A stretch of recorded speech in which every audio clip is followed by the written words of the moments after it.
Hello Anderson County, this is Councilman Brett Sanders, and I am recapping Tuesday, September the 20th, council meeting. Tonight, basically, some of it sounds a little repetitive, but third reading and a definite go-ahead was the $30 million investment up in the Piedmont area at Exit 32 on spec warehouse and flex space in that area.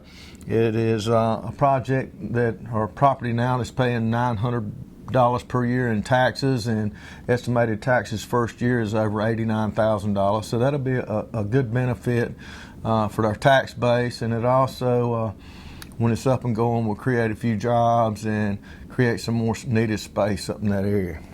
We had a second reading on a zoning change over at the shortstop for all my friends out on Highway 187, and it was just to allow them to expand the little business out there, the shortstop store out there. So I think that will allow them to have a little more business opportunity, a way to try to make more income and plus provide a better service, or a service that's needed out there in that community. So I look forward to seeing their plans. We also had those 4 properties in the town of Pelzer that was old, I guess, abandoned property, or somehow the county ended up with when the mills closed down, or the mill closed down.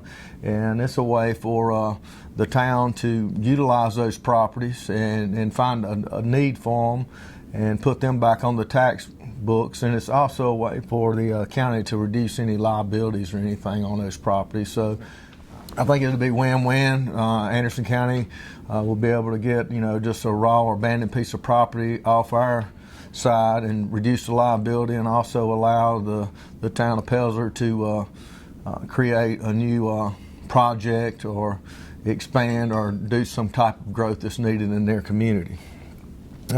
We also had the project that was Project Hurricane. I think it was a $35 million investment up at Exit 35. $1.8 million in annual payroll. I think it was, I know it was 37 jobs at average pay of $25 per hour. So, good jobs, good pay. That's always nice to hear. I had a $14 million project. That project Lifeboat that we'd mentioned before is on second reading, so one more reading on that and it'll come to fruition. And it was $14 million, like I said, investment, 60 jobs at $50 per hour. So that's some good money.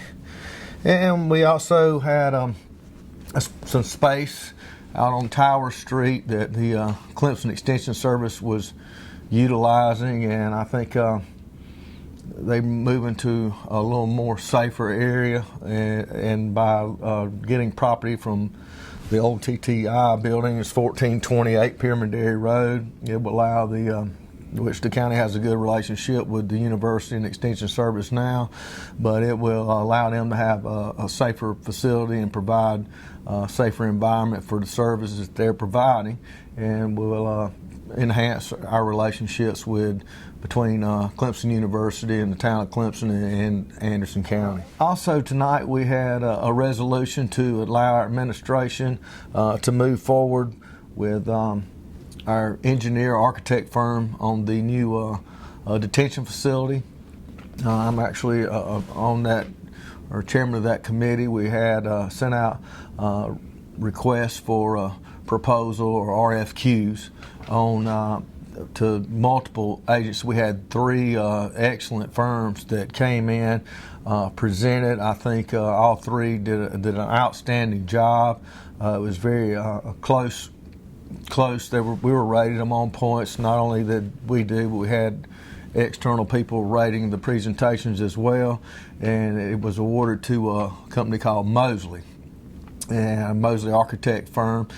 And they have done a lot of detention facilities and things of that nature, not only in close areas, but all over. And they had a great presentation. I think they understand the needs, or what we need as a county, and I'm glad to see that they've got it. I'm glad to see that the county is moving forward. I mean, the main concern for me is, and a lot of people, it's states coming in, we're not in compliance, and they're going to come in and they're going to build us whatever they want, hand us a bill. I think, and on our board we have a very diverse group. We have 2 council members, myself, Councilman Glenn Davis. We have Pam Christopher. Not only is she our SCDOT rep here for Anderson County, but she's also the president of the Anderson Chamber of Commerce. We have Tri-County Tech representing, that'd be Dan Cooper, and we also had former solicitor George Duckworth. So also participating in the meeting was Captain Baker, which is the director over our jail system, and he was there and had the opportunity to ask questions and have some of his concerns addressed. And I'm glad to see, we also had Major Hill there, Sheriff Chad McBride, Captain Ross Brown. So there's I hope I didn't leave someone out, but there was a lot of people from the Sheriff's Department and the Detention Center that had input and questions answered and asked, and they were a big part in selecting Mosley as the architect firm as well. In there, and I think overall the protection of our officers serving out there, the ability to design and pick what suits Anderson County's needs, and also the decrease in liability. A lot of people are under the impression that everyone out there at Anderson, at the detention center, is under arrest and they're serving time, but the majority of people, and I mean the large majority of people out there, are being held awaiting a trial. So basically, you hear we need a work group or a chain gang or something of that nature, put people to work. And one of the problems there is, those inmates or people out there innocent until proven guilty. And it's not like you have a federal inmate or someone actually serving a sentence that you can actually access and use. Now, there are a few out there and they are being utilized in that capacity, but it's hard to go out there and take someone who is innocent or hasn't been tried yet and force them to do anything. And like I said earlier, my main concern, if you go out there and tour the jail, I mean, it's in dire needs, and the safety of our officers out there, the safety of the employees out there, and the liability aspects, like I said, with someone getting hurt, an inmate or someone waiting trial. And I think it's going to be a process that we've kicked. I mean, it's something that we've kicked the can down the road way long before I came on council. That jail's 70 years old, and it shows it. And now that you've got an architectural firm in place, my understanding is maybe a year or less for the plans, and then that building will be built in 18 months to 2 years. So in 3 years, we ought to have a new jail, right? Exactly. And also, the thing on the facility that we're looking at, or that they presented, is, and don't hold me to this, I don't have my notes, I'm going back from a meeting a week and a half, 2 weeks ago, but a cell's actually a pod, and they have like 8 different cell houses, or cell blocks, I guess you call it. And the good thing about the design that we saw on there, those pods, you can bring them in and it can be expanded in the future if need be. And I think the other thing that the kitchen and the common areas are going to be built for the future. And then plus it's also, and which I didn't know till sitting on there, you have what's called a direct and indirect. And a direct is having to have so many officers per so many inmates in a certain area, but the way from the designs that we were looking at, it may get changed, but it is more of a automated process with a central hub to where you can actually have less employees working and maintaining everything from a centralized control room or location.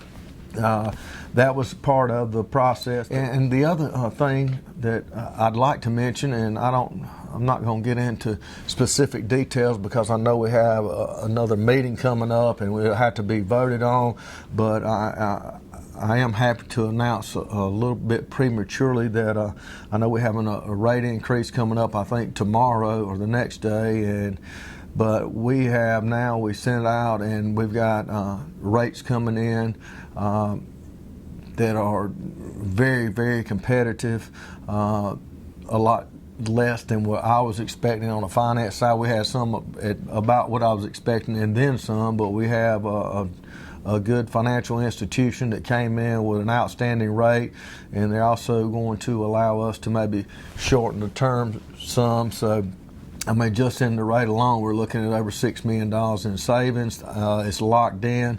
I think we've got it locked for another 30 days till I think about 30 days. So luckily we got that done before the rate hike and the things coming up tomorrow or the next day. I think it's going to be tomorrow. You've seen what's happened with the stock market here recently, and I think I'm glad that we had a council, a finance department, an administration, and an administrator who realized those things. And people say, "Oh, you guys are moving real quick on this," but the thing is, this has been these wheels have been moving for years and years, and I'm just glad to see that they realize, as the economy changes, it's time to act, and those savings are savings for you and I of our tax dollars. So I was it's good excited. news for the county having this. Oh yes, and I think the ability to possibility, with the lower rate, you can shorten the terms, and just shorten the terms alone on a $55 million, which I don't want to say investment, but a $55 million loan basically is what it is. And the lower interest rate and the shorter terms you can get, the less interest you're going to pay over time. So I was glad to see those things kind of fall in place, and hopefully by the next time we meet, I can announce the lending institution and also the rates and the terms that will be voted on coming up in our next jail committee meeting.